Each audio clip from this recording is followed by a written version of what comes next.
police bust a pot ring they say involved a network of students at West Linn High School. This is the money and marijuana they seized. They say that pot was going to be sold to other students. Ken Boddie live at West Linn High School tonight. Ken, 2 former students were arrested? Yes, Jeff, and it's probably not the end of it. Police say that a West Linn man was supplying the marijuana and students were buying it and selling it. 51-year-old Francesco Zorich was arrested November 19th at his home on 9th Street in West Linn. Guns drawn.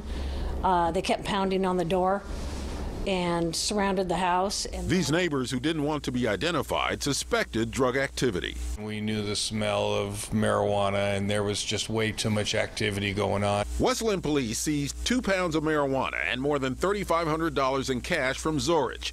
They believe he was employing West Linn High School students to tend to his grow operation and ultimately sell marijuana to other students. Well, it's scary. It's very scary as a parent to think about that, you know, I mean, you always think, okay, this is West Linn, you know, we're pretty safe out here. There's always kids that, like, occasionally, but I mean, never heard about anything big going on here. In addition to Zorich, police also arrested 20-year-old Nick Jocelyn of West Linn, a former West Linn High student.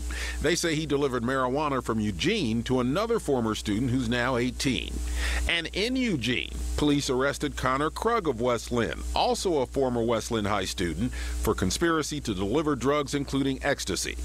West Linn police say the arrest will not put an end to marijuana coming into their town, especially from the Eugene area.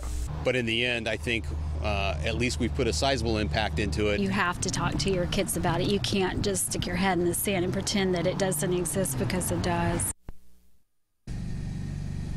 Well, West Linn police say the operation funneled more than a pound of marijuana a week into West Linn High School. They also say some of the people involved were part of the Oregon marijuana program, but obviously they were selling to people without medical marijuana cards.